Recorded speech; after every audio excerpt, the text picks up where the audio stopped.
Welcome to the deep dive. We're really thrilled you've carved out some time to be here with us today. Absolutely. Thank you for joining us. If you look at the physical space we're occupying right now, you'll see the entire studio has been completely transformed. It's this immersive, almost encyclopedic visual experience. The backdrop behind us is saturated in these incredibly vibrant living greens, striking crisp whites, and just deep resonant reds. It's a very intentional aesthetic. Right. We're leaning heavily into this specific color palette because today our mission is to unpack an incredibly complex, multifaceted, and just deeply influential subject, which is the United Mexican States. And we've compiled a massive stack of sources for this. I'm talking historical archives, economic data sets, demographic studies, cultural analyses. We're pulling all this together to build a truly comprehensive picture. Yeah, we're moving way beyond the tourist brochures. Exactly. Beyond the brochures, beyond the daily news headlines, to get at the actual structural realities of the country. And, my role here is to help synthesize this overwhelming amount of data, to find those underlying patterns and extract the insights that explain not just what Mexico is, but how it functions on a global scale. And I'm here to ask the questions, pull on the interesting threads, and, learn right alongside you, the listener. So to ground us geographically, we've got this beautiful high-definition map of North America projected across the main screen right now. It's stunning. It really is. It's washed in this brilliant, harmonious color palette. Notice how the deep green shading traces the borders, highlighting the 1.97 million square kilometers that make up the country. Right. It's this massive, sweeping expanse of land linking the North American continent down to Central America. It's a crucial geographic bridge. It totally is. Okay, let's unpack this, starting with the nomenclature itself, the name Mexico. Where does that actually originate? Because the sources trace Moxo back to the Nahuatl language, right? That's correct. It originally referred to the heartland of the Aztec Empire. Specifically, the Valley of Mexico and the people known as the Mexica. Right. But what's truly fascinating is watching how the official name of the state has morphed alongside its highly turbulent political evolution over the centuries. The shifting names are a perfect reflection of its constitutional history. How so? Well, when the deputies of the Congress of Anahuac signed the Declaration of Independence from Spain back in 1813, they didn't actually use the term Mexico. They didn't. No, they called the territory America Septentrional. America Septentrional. Yeah, which is a formal, somewhat archaic way of saying Northern America. It was this bold ideological statement claiming a broad continental identity right out of the gate. Wow. And then later, during two separate highly volatile periods in the 19th century, the nation experimented with monarchy. Right, the empires. Exactly. It was officially styled the Imperio Mexicano, or the Mexican Empire. Which feels so counterintuitive to modern Republican sensibilities, Right. We rarely think of North America hosting an empire with an actual emperor in the 19th century. I mean, it was a fascinating, albeit brief, political experiment. But ultimately, federalism won out. In all three of its major federal constitutions, so that's 1824, 1857, and the current one from 1917, the official legal name is the Estados Unidos Mexicanos. The United Mexican States. Yes. And there's this linguistic layer to this that is incredibly progressive, actually. Oh, about the Indigenous translations. Right, because the federal government grants Spanish legal equality with the 68 distinct indigenous languages spoken within its borders. Every single one of those languages has its own legally recognized official translation of the country's name. So in the Nahuatl version of the current constitution, the country is officially Mexica Centec Huaxtehuaco. It's brilliant. It bakes the indigenous heritage directly into the legal DNA of the state. Now, pulling our attention back to the map glowing behind us, let's talk about the sheer physical scale and the geological history buried underneath it. It's the 13th largest country in the world by total area. Right. But the topography holds something far more profound. If you look at the Yucatan Peninsula extending out into the Gulf on the eastern side of the map, you're looking at the site of a geological event that fundamentally altered the trajectory of life on Earth. You're referring to the Chicxulub crater. Yes. The Yucatan Peninsula sits directly atop the impact site of the asteroid responsible for the Cretaceous-Paleogene extinction event. The asteroid that wiped out the dinosaurs. Exactly. But it's not just a piece of trivia. It actively shapes the landscape today, doesn't it? It really does. The impact fundamentally fractured the limestone bedrock of the entire peninsula. Over millions of years, water eroded those fractures, creating this massive, interconnected underground river system and thousands of sinkholes. Right, the cenotes. If you look at a satellite map of the region's cenotes, they literally form a massive semicircle tracing the exact rim of the ancient impact crater. That is just... And the Maya civilization later relied entirely on these cenotes for their fresh water. So, an astronomical catastrophe 66 million years ago directly dictated the urban planning and survival of a major human civilization thousands of years ago. That is the exact kind of connection we're looking for here. The deep history shaping human history. And speaking of the environment, the screen behind us is shifting to this spectacularly colorful infographic now. It's a global map highlighting the world's biodiversity hotspots. And Mexico is glowing right in the center. It is absolutely glowing in these vibrant, contrasting colors. Mexico is officially designated as one of only 17 megadiverse countries in the world. Despite covering only about 1.3% of the Earth's land surface, it holds roughly 10 to 12% of the entire world's biodiversity. The statistical breakdown is staggering. They rank first globally in reptile biodiversity. First in the world. First. With 707 documented species, they're second in mammals with 438 species, and fourth in both amphibians and flora, boasting an estimated 26,000 species of plants. How does a single country support that level of ecological density? I mean, structurally, how is that possible? Well, if we connect this to the bigger picture, it comes down to a perfect storm of topography and latitude. The Tropic of Cancer cuts right through the middle of the country, effectively dividing it into temperate zones to the north and tropical zones to the south. Okay. So in the north, you have the Sonoran Desert, where temperatures can hit a brutal 50 degrees Celsius. That's about 122 degrees Fahrenheit. Right. It's an environment demanding extreme evolutionary adaptation. Then, heading south, temperatures remain relatively stable and warm year-round, with variations dictated almost entirely by elevation rather than latitude. Right, because you have these massive mountain ranges running parallel to the coasts, the Sierra Madre Oriental and the Sierra Madre Occidental. Which eventually meet the Trans-Mexican volcanic belt in the center. Yeah, you have peaks like Pico de Orizada towering at 5,700 meters, which is over 18,000 feet. You can literally travel from a sweltering coastal jungle up into a freezing alpine microclimate in a matter of hours. And that intense variation in elevation and climate creates thousands of isolated ecological niches, which drives rapid evolutionary divergence. But, and this is a crucial point, this incredible ecological engine is incredibly fragile. Yeah, the data we have on this is quite sobering. It is. The delicate balance that maintains this megadiversity is currently under severe threat from anthropogenic climate change. Mexico is disproportionately vulnerable to shifting climate patterns. We're seeing rising baseline temperatures, right? Rising temperatures, drastically altered precipitation cycles leading to severe prolonged droughts in the northern agricultural states, and an intensification of hurricanes battering the coastal regions. This isn't just an ecological tragedy, it's a profound economic and social crisis. Because it hits the agriculture. Exactly. It directly threatens water security and agricultural viability, particularly for rural and smallholder farmers who rely on rain-fed crops like maize and coffee. When those crops fail, it exacerbates poverty and drives internal and external human migration. And for you listening, we really want to contextualize this. Consider how much of your daily life is tethered to the biological output of this specific geographic zone. If you consume tomatoes, chocolate, coffee, or vanilla, the genetic lineage of so much of the global food supply traces back to the biodiversity of Mesoamerica. When climate patterns disrupt agriculture in Mexico, it creates a ripple effect across global supply chains. The natural foundations of Mexico have always had global implications. And this becomes even more undeniable when we transition from geological history to the history of human civilization in the region. Look at the visuals shifting behind us now. It's a beautiful timeline. We've brought up this beautifully arranged chronological timeline. It utilizes these striking harmonious frames, starting with high-definition imagery of ancient basalt monuments and stepping pyramids. And then it slowly fades into the grand, ornate facades of colonial Baroque architecture. Exactly. Mesoamerica, which encompasses central and southern Mexico, along with parts of Central America, is universally recognized by anthropologists as one of the 6 independent cradles of civilization in human history. Meaning, civilization emerged here entirely organically, without any influence or diffusion from outside cultures.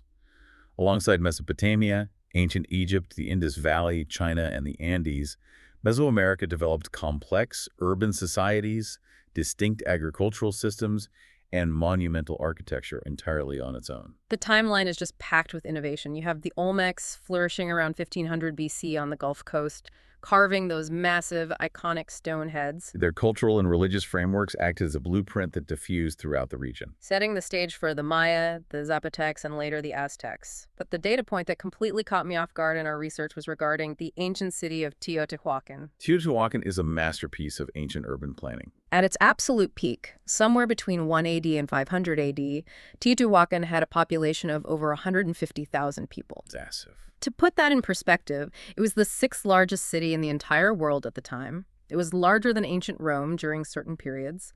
They had multi-story apartment compounds, a highly organized grid system, and massive industrial sectors dedicated to processing obsidian. Which was basically the steel of the ancient world. But the sophistication extended far beyond architecture and industry. These pre-Columbian societies developed highly accurate, independent writing systems. They observed the cosmos and created complex, interlocking calendars based on advanced mathematics. Right. For instance, they utilized a vigesimal numeric system. Which is base 20, right? Explain how that differs from how we conceptualize math today. Sure, we use a base 10 or decimal system, likely derived from counting on 10 fingers. A vigesimal system, base 20, implies counting on both fingers and toes. Oh, that makes sense. It requires a different cognitive approach to carrying over numbers and conceptualizing fractions. The Maya, operating within this base 20 framework, independently developed the concept of zero as a placeholder in complex calculations centuries before the concept was adopted in Europe. Centuries before? Yes, it allowed them to calculate solar and lunar cycles with a precision that rivaled modern astronomy. So, by the time the Aztecs established dominance in central Mexico in the 14th century, building their island capital of Tenochtitlan, which lies directly beneath modern-day Mexico City, by the way, they were inheriting thousands of years of intellectual and political infrastructure. They were operating a vast, highly organized, economically complex tribute empire. And that is the exact geopolitical reality Hernán Cortés and his Spanish forces encountered when they arrived in 1519. It wasn't an empty wilderness. Not at all. It was a densely populated, politically fractured landscape. Right. The Spanish conquest, which culminated in the fall of Tenochtitlan in 1521, was achieved not just through military technology or the devastating introduction of Eurasian diseases like smallpox. Right, it was highly political. It was achieved through astute political maneuvering. Cortés leveraged the grievances of indigenous city-states that deeply resented Aztec taxation and tribute demands. And this marks the beginning of a 300-year colonial era. The territory was reorganized as the Viceroyalty of Nueva España, or New Spain. And looking at the economic data from the 16th to the 18th centuries, New Spain wasn't just another colony. It was the absolute, undisputed jewel of the Spanish Empire. It was the economic engine of the early modern world. Why was it so lucrative? It achieved that status primarily due to two factors. First, the discovery of practically inexhaustible silver deposits in northern regions like Zacatecas and Guanajuato. The sheer volume of silver extracted from New Spain and shipped across the Atlantic and Pacific literally catalyzed the first truly globalized transoceanic economy. And the second factor. Second, the Spanish inherited those massive, hierarchically organized Mesoamerican populations we just talked about. They co-opted existing tribute systems, transforming them into the encomienda and repartimiento systems to extract obligatory labor for the mines and haciendas. And when you force Europeans, indigenous populations, and eventually enslaved Africans brought over to work in specific industries into the same geographic space for 3 centuries, you get an incredibly complex social structure. Highly complex. The Spanish crown and the Catholic Church were obsessed with maintaining order and religious orthodoxy. They implemented a deeply complicated, legally codified framework known as the Sistema de Castas, or the caste system. It was a socio-racial hierarchy designed entirely to maintain European supremacy. At the very top were the Peninsulares Europeans born in Spain.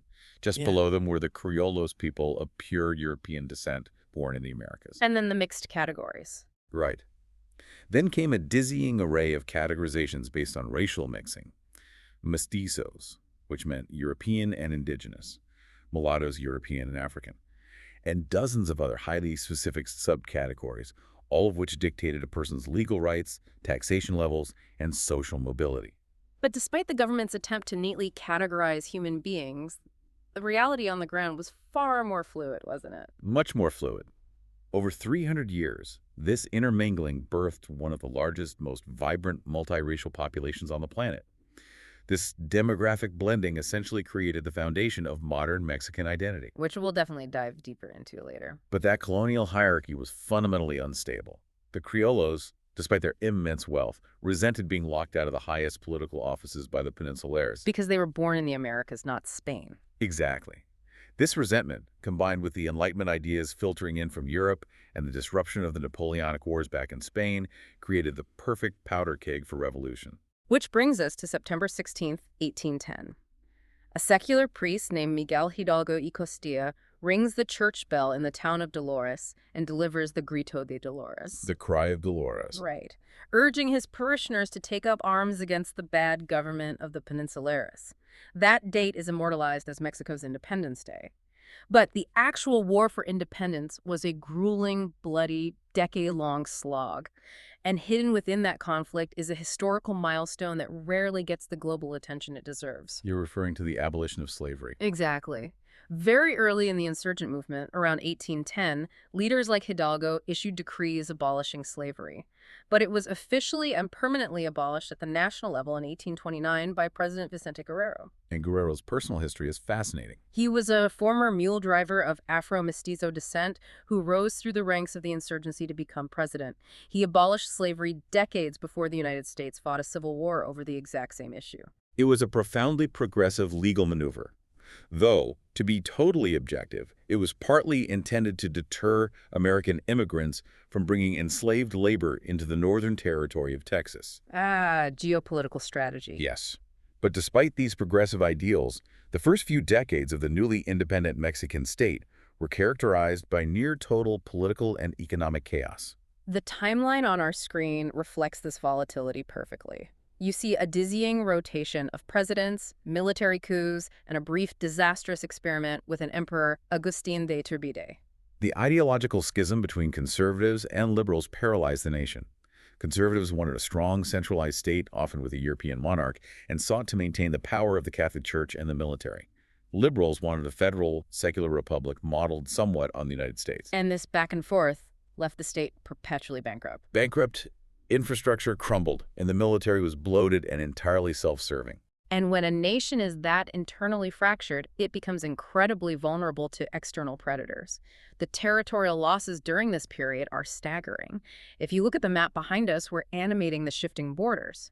Shortly after independence, the provinces of Central America peacefully seceded. Right. Then the intense centralization policies of President Antonio López de Santa Anna triggered rebellions, most notably the Texas Revolution in 1836, resulting in the loss of Texas. But the absolute fatal blow came a decade later. The Mexican-American War, which lasted from 1846 to 1848. The United States, driven by the ideology of manifest destiny, provoked a border dispute and subsequently invaded Mexico, capturing Mexico City itself. The resulting Treaty of Guadalupe Hidalgo in 1848 is one of the most consequential documents in geopolitical history. Mexico was forced to cede nearly half of its entire northern territory to the U.S. Half its territory. We're talking about modern-day California, Nevada, Utah, Arizona, New Mexico, and parts of Colorado and Wyoming.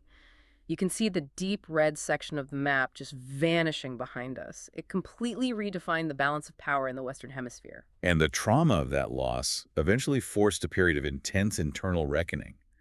Following another brutal civil war called the Reform War, and a subsequent bizarre intervention by the French. Oh, who installed an Austrian Archduke Maximilian as Emperor of Mexico. Yes, an empire that was eventually overthrown by the great liberal president Benito Juárez.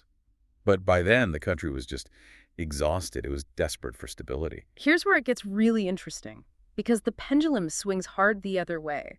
Look at the visuals shifting now at these high-contrast dynamic archival photos. We've colorized them with our signature green and red accents. You're seeing men in top hats expanding railways, early industrial machinery. In 1876, a liberal general who had fought against the French, named Porfirio Diaz, seizes power. And he doesn't let go for 35 years. This era is famously known as the Porfiriato. The Porfiriato represents a classic, devastating historical paradox.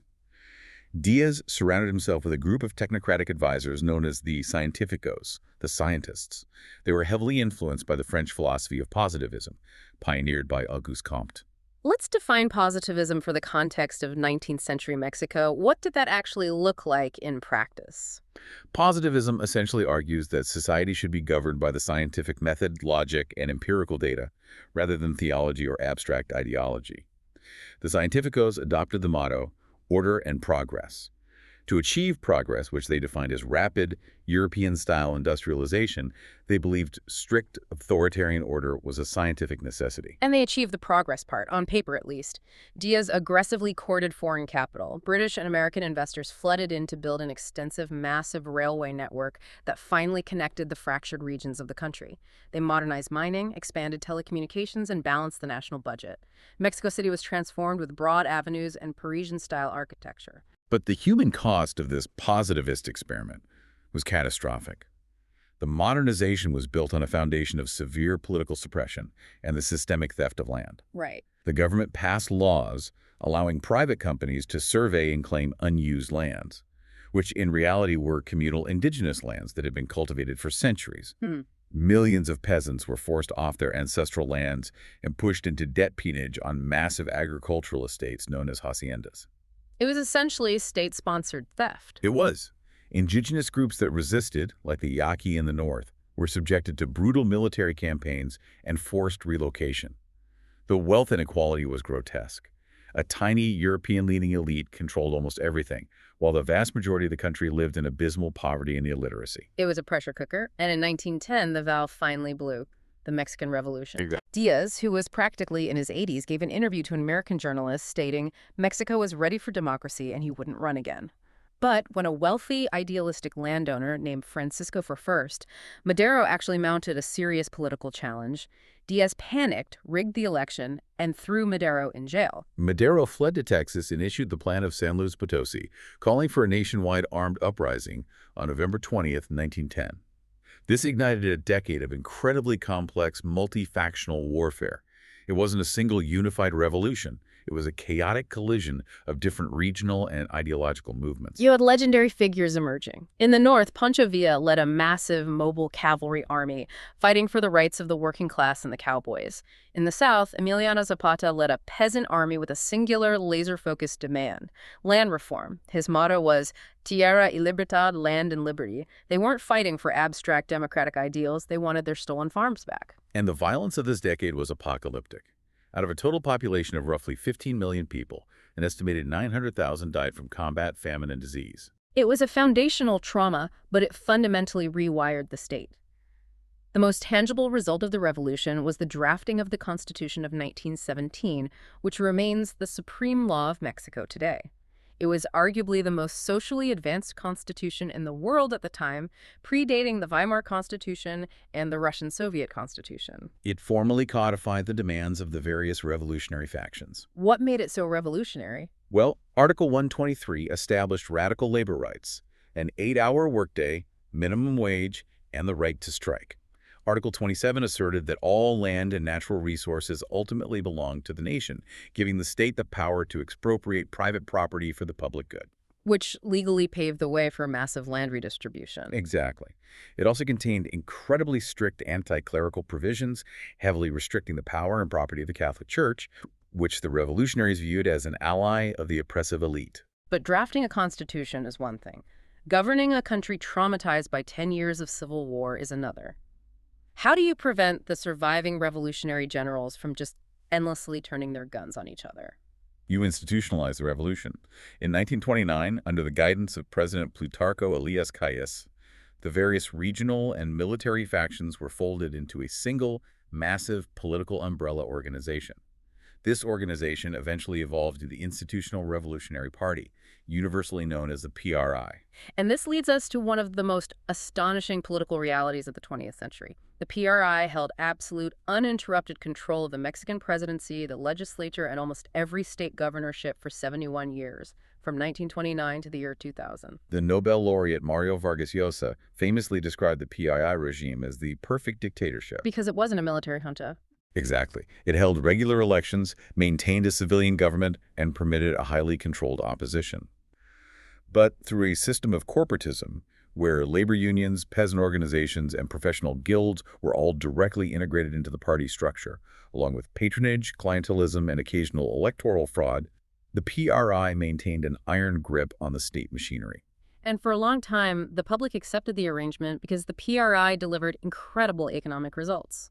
During the mid-20th century, from the 1940s through the 1970s, the country experienced what economists call the Mexican miracle. The growth was unprecedented. The government implemented a policy of import substitution industrialization, heavily protecting domestic industries. The economy grew at an astonishing rate of around 6% annually. They built massive infrastructure projects, expanded public education, and created a robust middle class. And the crowning achievement of state power occurred in 1938. Yes, President Lázaro Cárdenas utilized that radical Article 27 of the Constitution to expropriate all foreign-owned oil companies operating in Mexico. He nationalized the petroleum industry and created the massive state-owned monopoly, Pemex. It was a profound assertion of national sovereignty. And it provided the state with the massive capital required to fund its social and industrial programs. But the perfect dictatorship had a very dark, oppressive underbelly. When economic growth began to slow and the post-war generation started demanding actual democracy and freedom of expression, the PRI responded with brutal authoritarianism. The defining trauma of this era occurred in the fall of 1968. Mexico City was preparing to host the Summer Olympics. It was supposed to be a showcase of Mexico's modernization to the world. But thousands of students, labor organizers, and citizens were protesting in the streets, demanding an end to police violence and loosening of the PRI's authoritarian grip. On October 2, just days before the opening ceremonies, thousands of protesters gathered in the Plaza de las Tres Culturas in the Loco neighborhood. And the government, terrified of looking unstable in front of the international press, deployed the military and a paramilitary group. They surrounded the plaza and opened fire on the unarmed crowd. It was devastating. The exact number of casualties has always been heavily obfuscated by the state, but independent sources and declassified documents indicate that between 300 and 800 protesters were killed. The Chilateloco massacre completely shattered the PRI's legitimacy in the eyes of the youth and the intellectual class. It initiated a decades-long, grueling process of democratic transition. The party slowly lost its grip as subsequent economic crises in the 1980s and 1990s destroyed its reputation for competent management. Civil society demanded independent electoral institutions, which eventually led to the creation of the National Electoral Institute. And that steady pressure finally broke the dam in the year 2000. Vicente Fox, the candidate for the conservative, business-friendly National Action Party, the PAN, won the presidency. For the first time in 71 years, power transitioned peacefully to an opposition party. It was a monumental democratic achievement. Since then, contemporary Mexican politics has been fiercely competitive and incredibly dynamic. We've seen significant ideological swings. Following the PAN presidencies, the PRI actually managed a brief return to power, but the most seismic shift occurred in 2018 with the landslide election of Andrés Manuel López Obrador, widely known by his initials, AMLO. He founded a new left-wing populist party called Morena. Correct. AMLO capitalized on deep-seated public anger over corruption, inequality, and the escalating security crisis. His administration marked a significant centralization of executive power and a return to state-centric economic policies. And Morena's dominance was entirely cemented in the 2024 elections. Claudia Sheinbaum, a climate scientist and former head of government in Mexico City, won the presidency in a historic landslide, becoming the very first female president in Mexico's history and the first of Jewish descent. Which brings us to a highly unique structural change currently unfolding. Mexico operates as a federal presidential republic. It comprises 32 federal entities, 31 free and sovereign states, plus Mexico City, which recently transitioned from being a federal district into an autonomous federal entity. Okay. Traditionally, the judiciary operated similarly to the U.S. model with appointed judges. However, under the Morena government, a landmark and highly controversial judicial reform was passed, set to be implemented in 2025. This is the data point that political scientists globally are watching so closely right now. It's unprecedented. Mexico is becoming the first major democracy in the world to mandate that all of its federal judges, including the 9 ministers of the Supreme Court of Justice of the nation, be elected by direct popular vote. The logistics of that are staggering. We're talking about putting thousands of complex judicial appointments onto public ballots. And just reporting impartially here, proponents argue it democratizes a corrupt, insular judiciary, while critics warn it will politicize the courts and allow well-funded political parties or even organized crime to influence judicial elections. It is a massive experiment in democratic institutional design, and it perfectly encapsulates Mexico's willingness to aggressively restructure its institutions. But to truly understand the stakes of these political maneuvers, we have to look at the economic engine they are trying to manage. Let's pivot to the economy. On the screen behind us, you'll see a series of sleek, modern, highly dynamic bar charts and data visualizations populating. We're using deep, vibrant greens and stark reds to map out the flows of capital and industry. And we need to shatter some outdated stereotypes right now. We really do. When people in the US or Europe think of global manufacturing powerhouses, their minds almost automatically jump to East Asia. But Mexico is an absolute, undeniable industrial juggernaut. The macroeconomic figures are formidable. As of the 2025 estimates, Mexico boasts the 13th largest economy in the world by purchasing power parity, or PPP, valued at roughly 3.4 trillion US dollars. Let's clarify PPP for a moment. Why use purchasing power parity instead of just nominal GDP? Because nominal GDP simply converts a country's total economic output into US dollars using current exchange rates. Yeah. But exchange rates fluctuate wildly and don't reflect the actual cost of living. PPP adjusts the data by asking, how much does a standard basket of goods like housing, food, and basic services actually cost in that specific country? Ah, okay. It provides a much more accurate picture of a nation's true economic volume and the living standards of its citizens.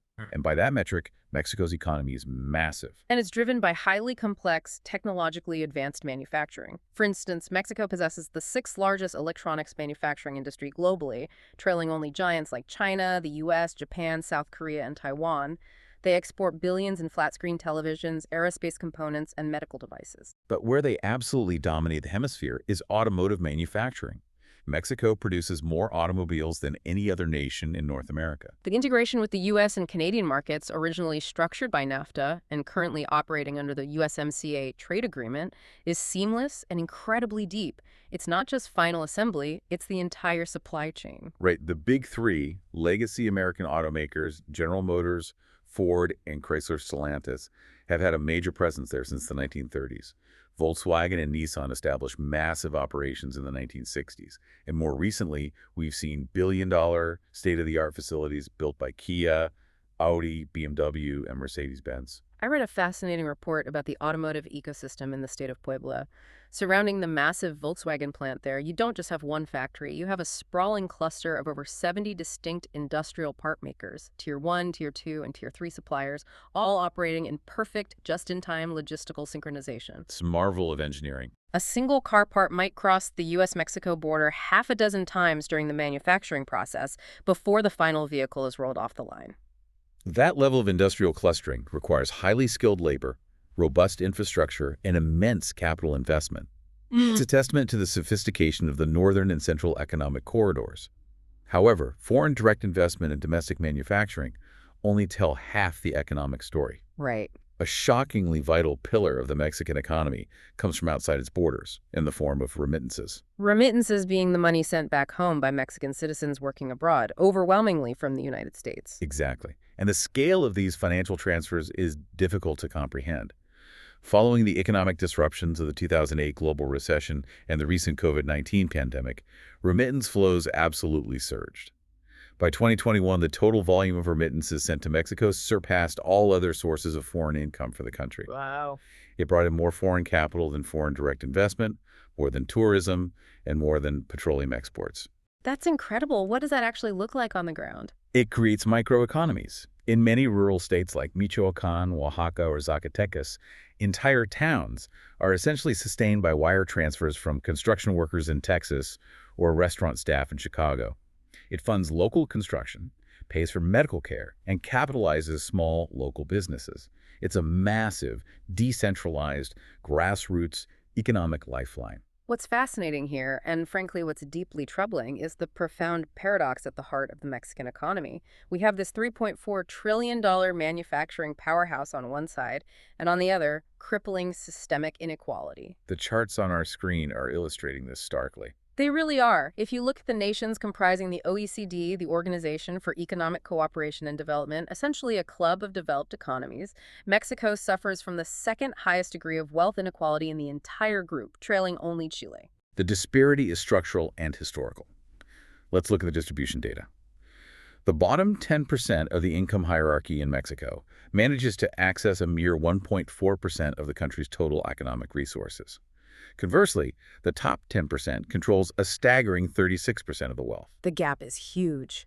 You have a scenario where Carlos Slim, a Mexican telecommunications magnate, consistently ranks among the top 10 wealthiest individuals on the planet, possessing a net worth in the tens of billions, while simultaneously, tens of millions of his countrymen live beneath the poverty line, lacking access to clean water or formal banking.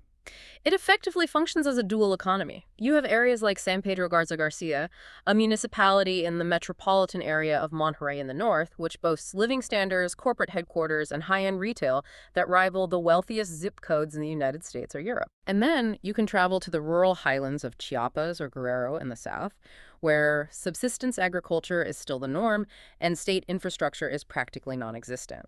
The statistics highlight this. A 2008 report noted that the average income in urban municipalities was around $27,000, while in rural areas, sometimes just hours away, it plummeted to a mere $8,000.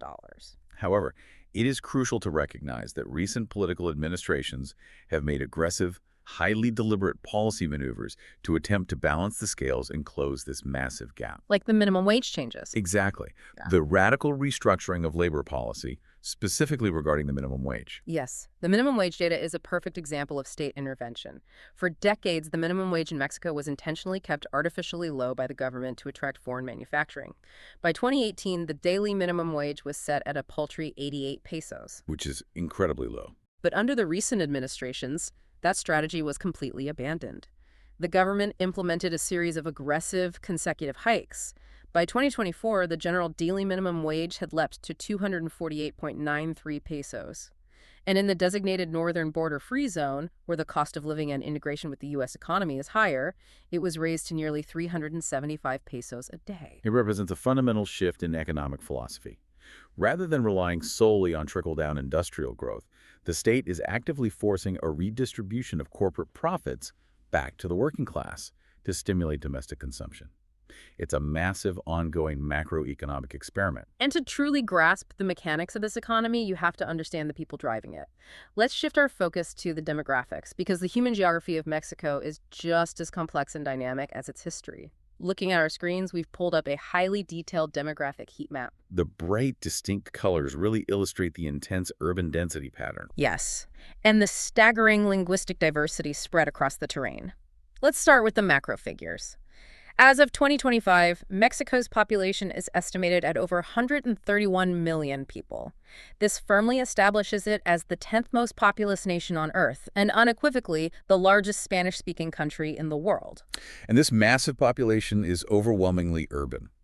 Following the post-revolution industrialization we discussed earlier, millions migrated from the rural countryside into the cities, seeking factory work. Today, nearly 77% of the population resides in urban environments, and the scale of these urban centers defies standard categorization. We have to talk about Greater Mexico City. Officially known as the metropolitan area of the Valley of Mexico, it is a true megacity. It encompasses the core of Mexico City and bleeds outward into the surrounding state of Mexico and Hidalgo. The estimated population of this single, continuous urban sprawl is 21.8 million people. That's almost hard to visualize. To contextualize that, nearly 18% of the entire nation's population lives within this one metropolitan zone. It is the largest metropolitan area in the Western Hemisphere. And while Mexico City dominates the political and cultural gravity, you have other massive regional anchors. Greater Monterrey in the north driving heavy industry with over 5.3 million people, and Greater Guadalajara in the west, a major tech and cultural hub with 5.2 million. But the demographic narrative of Mexico cannot be contained within its borders. It is profoundly defined by human movement. The migration statistics represent one of the most significant demographic shifts of the modern era. As of 2019 data, an estimated 11.7 million people born in Mexico are living outside of the country. And if you include individuals of Mexican descent, that number expands exponentially. What is truly staggering is the geographic concentration of this diaspora. An estimated 98 to 99% of all Mexican expatriates reside in a single country, the United States. It creates a deeply intertwined transnational social fabric. You have families, businesses, and cultural traditions that exist simultaneously on both sides of a 2,000-mile border. However, the migration narrative is not unidirectional. Mexico is not just a point of departure, it has become a major destination. Specifically, Mexico is currently the top destination globally for United States citizens choosing to live abroad. That's the dynamic that rarely makes the headlines. There are currently an estimated 900,000 American citizens residing in Mexico. This population is incredibly diverse. It includes corporate executives managing manufacturing plants in Monterrey, retirees drawn to the lower cost of living and climate in places like Lake Chapala or San Miguel de Allende, and increasingly, young digital nomads concentrated in neighborhoods like Roma and Condesa in Mexico City. And within the borders of Mexico, the internal question of identity, race, and ethnicity is profoundly layered and actively evolving. Earlier, we touched on the colonial caste system. But how did the modern state attempt to unify that fractured demographic reality? In the aftermath of the incredibly bloody Mexican Revolution, the government needed a unifying narrative to stitch the country back together. Intellectuals like José Vasconcelos promoted the ideology of mestizaje. He wrote a famous essay called La Raza Cósmica, or the Cosmic Race, arguing that the destiny of Latin America was to transcend the rigid racial hierarchies of Europe and embrace a new, universal identity, the mestizo, a harmonious blend of indigenous and European heritage. On the surface, that sounds quite poetic and progressive for the 1920s. It was intended to foster national unity. The state actively promoted this mixed-race identity through public education and art. However, sociologists and historians now recognize that the ideology of mestizaje had a deeply coercive side. By insisting that everyone was a mestizo, the state effectively erased and marginalized those who maintained distinct, unassimilated indigenous identities. It forced assimilation. It pushed a narrative that indigenous cultures were a glorious part of Mexico's ancient past, but that modern progress required assimilation into the Spanish-speaking mestizo mainstream. But that narrative of homogeneity is finally being dismantled. If we look at the data from the 2020 National Census, we get a much clearer, self-determined picture of how Mexicans actually identify today.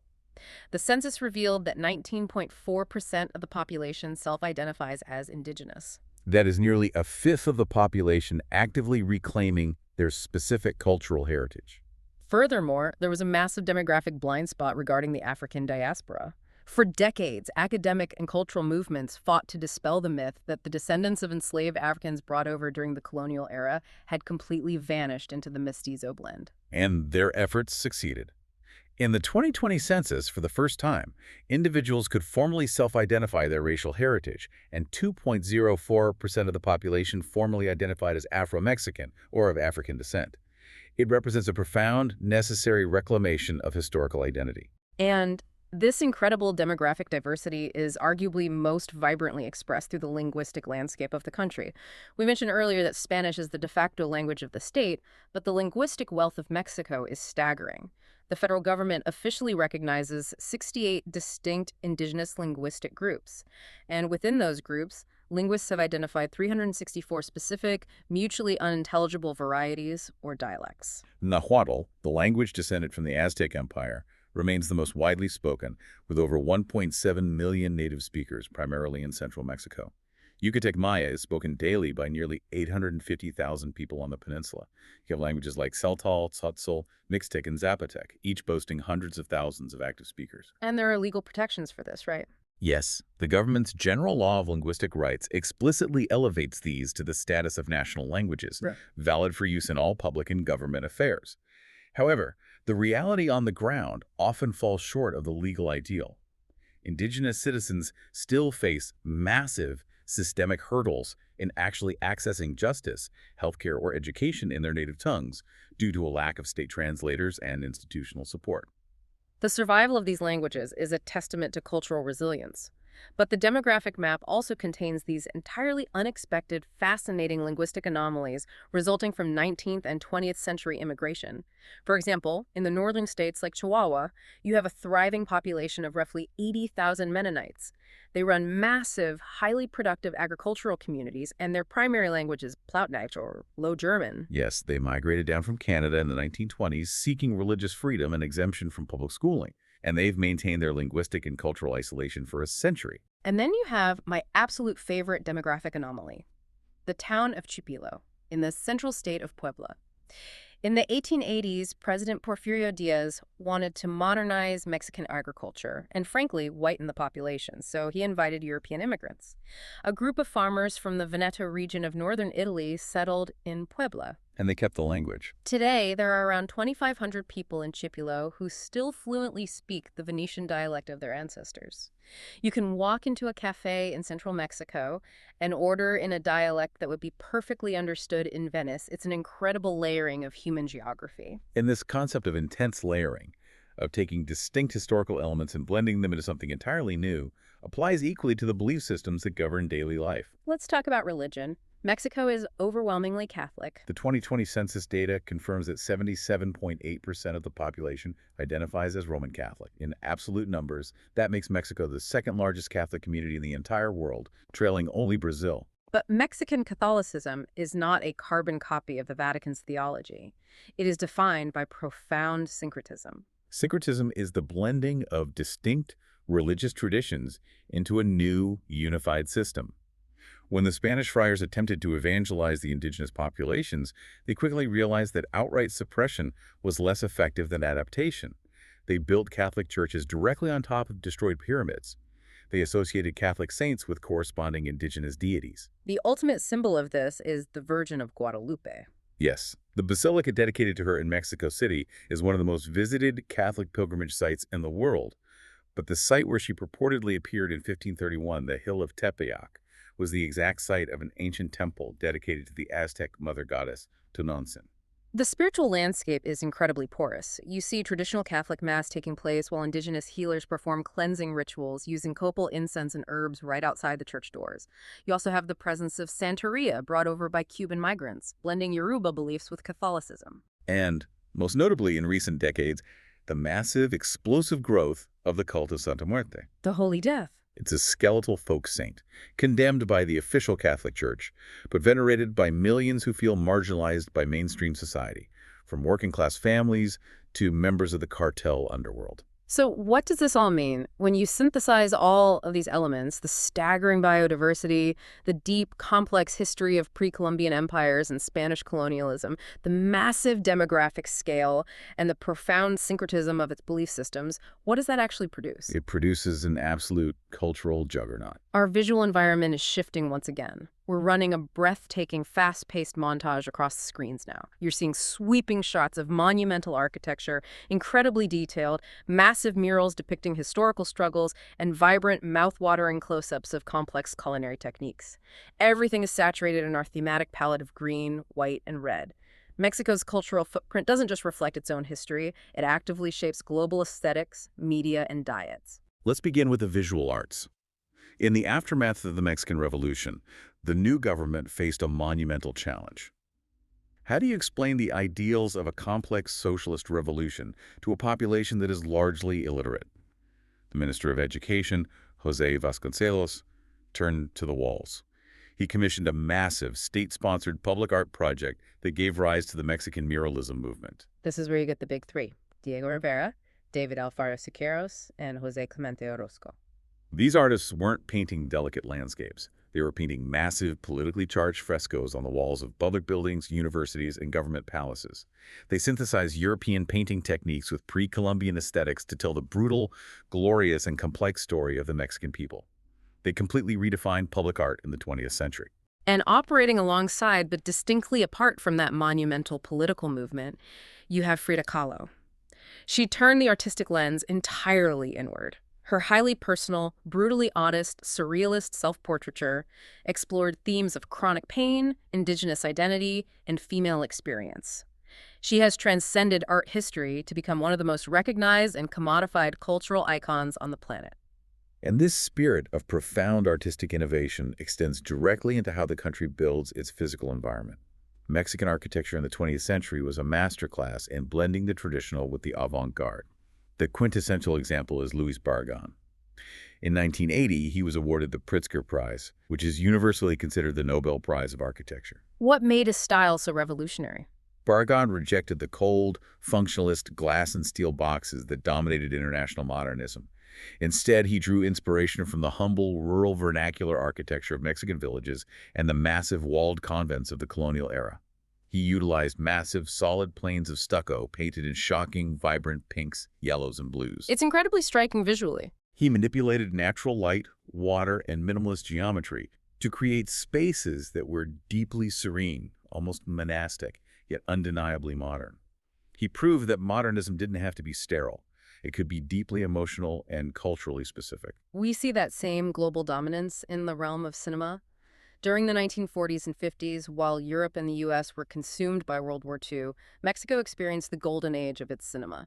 The industry produced massive, commercially successful films that were exported across Latin America, completely dominating Spanish-language entertainment. And today, the legacy of that industry is carried by a group of visionary directors known informally as the Three Amigos: Alejandro González Iñárritu, Alfonso Cuarón, and Guillermo del Toro. Their impact on global cinema is undeniable. Over the last decade, they have practically maintained a monopoly on the Academy Award for Best Director, seamlessly moving between deeply personal Spanish-language masterpieces like Roma or Pan's Labyrinth to massive, technically groundbreaking Hollywood blockbusters like Gravity or The Revenant. They bring a distinctly Mexican sensibility regarding death, magical realism, and social inequality into mainstream global cinema. But while Hollywood Oscars are impressive, here's a cultural export that I find absolutely mind-blowing because of its measurable, real-world impact. We have to talk about telenovelas, soap operas. The telenovela is deeply ingrained in Mexican television culture, historically dominated by the massive broadcasting conglomerate Televisa. They are highly melodramatic, serialized daily dramas, but their global significance is rooted in a highly specific psychological methodology. In the 1970s, a visionary television producer named Miguel Sabido began experimenting with the format. He wasn't just trying to sell soap, he was trying to engineer society. Sabido based his work on Albert Bandura's social learning theory, which essentially posits that humans learn behavior by observing others. So Sabido created a concept known as edutainment, entertainment, specifically designed to trigger positive social change. The mechanics of the Sabido method are brilliant. Instead of lecturing the audience, he embedded the social message within the melodrama. He created 3 specific character archetypes: characters who exhibit the desired positive behavior and are rewarded, characters who exhibit negative behavior and are punished by the plot, and crucially, a transitional character. This is a flawed, relatable character who struggles but ultimately adopts the positive behavior. The audience projects their own struggles onto the transitional character and learns alongside them. And the Mexican government weaponized this method. In the late 70s, Mexico had an unsustainably high population growth rate. So Televisa produced a telenovela using the Sabido method specifically designed to promote family planning and literacy. And it worked. It was massively successful. Viewers flocked to family planning clinics, and the national birth rate saw a statistically significant decline. The methodology was so empirically effective at altering mass human behavior that the United Nations and various NGOs took notice. The Sabido method was explicitly exported. It was adapted to create radio and television soap operas in India to promote female empowerment, in Kenya to combat the spread of HIV/AIDS, and in China to address population issues. It is a profound, almost unbelievable example of how a melodramatic entertainment format from Mexico was utilized as a tool of soft power to alter the demographic trajectory of billions of people across the globe. Just process that for a second. A soap opera format developed in Mexico City literally changed birth rates and health outcomes in rural India and Kenya. It's astonishing. And finally, to cap off our cultural exploration, we have to talk about the most universally beloved export, the cuisine. But Mexican food is so much more profound than the homogenized fast food versions prevalent globally. It is the result of thousands of years of biochemical engineering and historical collision. The foundation of the diet rests on indigenous staples: corn, beans, squash, chilies, tomatoes, and avocados. But the true genius lies in the pre-Columbian preparation techniques, specifically a process called nixtamalization. Let's explain nixtamalization because this isn't just a recipe, it's a scientific breakthrough. If you just take dried corn and boil it, you get a starchy mush that lacks vital nutrients. The indigenous populations discovered that if you soak and cook the dried corn kernels in an alkaline solution, usually water mixed with slaked lime or wood ash, a complex chemical reaction occurs. The alkaline solution breaks down the hemicellulose in the corn's hull, making it easier to grind into the dough known as masa. But more importantly, the chemical reaction frees up bound niacin, or vitamin B3, making it nutritionally available to the human digestive system. Without nixtamalization, a society relying primarily on corn will succumb to pellagra, a devastating malnutrition disease. This specific biochemical process is what allowed Mesoamerican civilizations to sustain populations of hundreds of thousands of people in ancient megacities. It is the literal foundation of the culture. And when the Spanish arrived, they introduced European and Asian elements. Pork, beef, dairy cheese, garlic, onions, wheat, and spices like cinnamon and cloves. The collision of these two incredibly rich culinary traditions birthed a profound gastronomic syncretism. You get iconic, incredibly complex dishes. Take mole, which is widely considered the national dish. A traditional mole poblano is an impossibly rich, dark sauce that requires dozens of ingredients. Multiple varieties of roasted chilies, toasted seeds, nuts, spices, plantains, and often a touch of dark chocolate, all ground together using ancient stone tools like the metate, and simmered for hours or even days. It represents the perfect synthesis of indigenous and colonial ingredients. The culinary tradition is so complex, so regionally diverse, and so deeply embedded in the communal rituals of the people that in 2010, the United Nations Educational, Scientific, and Cultural Organization formally recognized traditional Mexican cuisine as an intangible cultural heritage of humanity. It's not just food, it's living history. It is a vibrant, deeply resilient culture. But as we move into the final section of our analysis, it is imperative that we confront the realities of the present moment. You'll notice the physical space of our studio is transitioning. We are shifting away from the vibrant, sweeping cultural montages. The screens behind us are replacing the artwork with clear, sobering, highly respectful data visualizations and infographics. We are entering the shadows. Our goal here is objective, factual reporting. We are not taking political sides. We are simply looking at the data to honor the complexity and the profound tragedy of the ongoing security crisis in Mexico. Because you cannot understand the power and beauty of this country without understanding the violence it is currently enduring. The core of the crisis revolves around the fragmentation and immense power of transnational drug trafficking syndicates, commonly referred to as cartels. For decades, the PRI government managed a tenuous, corrupt coexistence with these organizations. However, as the political system democratized, those old arrangements fractured. The tipping point occurred in 2006 when the federal government deployed the military into the streets to directly confront the cartels, initiating what is widely known as the Mexican drug war. And the escalation of violence since that deployment has been catastrophic. The cartels fragmented into dozens of warring factions, battling the state and each other for control of lucrative trafficking routes into the United States, as well as dominating local extortion and fuel theft networks. The statistics are harrowing. Data indicates that since the militarization of the conflict in 2006, the violence has resulted in approximately 127,000 homicides directly tied to organized crime. Furthermore, the human toll extends beyond the dead. As of official government registries released in 2022, there are over 100,000 individuals listed as missing or disappeared. 100,000 families lacking closure. The systemic corruption and impunity that allows this violence to flourish periodically erupts into high-profile tragedies that shake the entire nation. The most globally recognized incident occurred in September 2014 in the city of Iguala, Guerrero. 43 students from a rural teachers' college were intercepted by local corrupt police forces, handed over to a local cartel, and completely vanished. The mass kidnapping of the 43 students triggered nationwide, furious protests. It exposed the terrifying, undeniable nexus between local politicians, law enforcement, and organized crime. And attempting to expose that nexus is incredibly lethal. Mexico consistently ranks as one of the most dangerous countries in the world, outside of an active war zone, to practice journalism. Since the year 2000, organizations tracking press freedom report that over 100 journalists and media workers have been assassinated or disappeared, often in direct retaliation for investigating political corruption or cartel activities. The structural response from the state to this crisis has been a profound, controversial shift toward militarization. How is the government attempting to reassert control? In 2019, the administration made a radical institutional change. Acknowledging the deep-seated corruption within civilian law enforcement, the government completely dissolved the federal police. In its place, they created a new institution, the National Guard. But the National Guard is fundamentally different from a civilian police force, isn't it? Yes. While it nominally functions as a gendarmerie tasked with domestic public security, it was formed almost entirely from military police units, naval personnel, and army soldiers.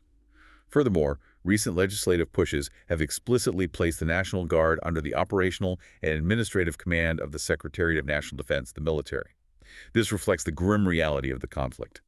As cartels like the Sinaloa cartel or the Jalisco New Generation cartel deploy sophisticated tactical gear, armored vehicles, and weaponized drones, the state has determined that only military-grade force can combat them.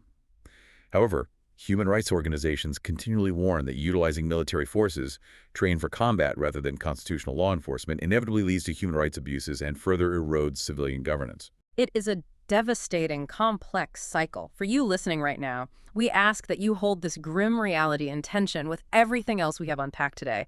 To truly, deeply comprehend the United Mexican States, you must possess the cognitive flexibility to acknowledge both its towering achievements and its profound systemic crises. It is the defining characteristic of the nation. It is a country of extreme, undeniable contrasts. It is a territory of staggering ecological megadiversity that is simultaneously facing devastating climate vulnerability. It possesses a top-tier, technologically advanced $3.4 trillion manufacturing economy, yet struggles with gross wealth inequality and rural poverty. It is birthed a vibrant, deeply welcoming culture that has captivated the world while simultaneously navigating a tragic, deeply entrenched internal security crisis. Which brings us to the end of this incredibly expansive journey. Let's briefly recap the massive terrain we've covered today. We started by looking at the literal crater of the Chicxulub asteroid that wiped out the dinosaurs and shaped the geography of the Yucatan.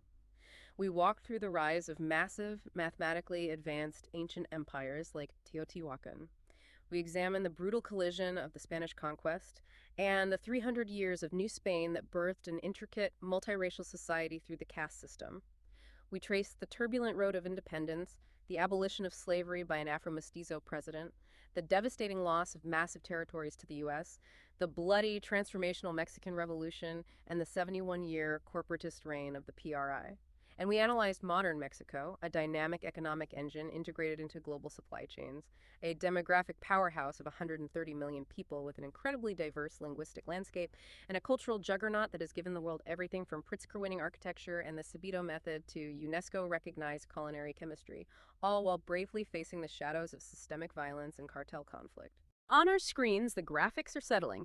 We are returning to those striking, encyclopedic primary colors of vibrant green, pure white, and deep red, leaving a lasting, powerful aesthetic impression of the nation. And as we close, this raises an important question, an avenue for speculation based on what we've learned.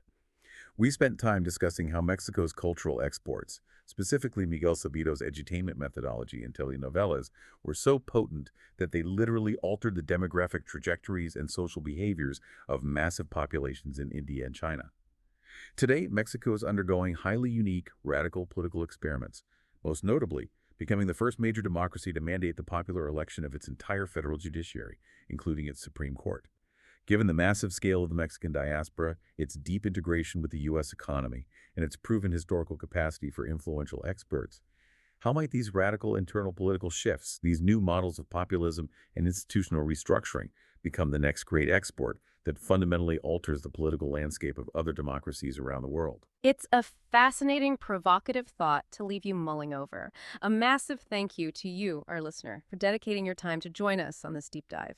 We hope this encyclopedic journey has provided you with a profound, nuanced appreciation for the true depth of the United Mexican States, far beyond what you read in the headlines. Keep exploring the data, keep questioning the narratives, and keep looking for the nuance in the world around you. We'll catch you on the next deep dive.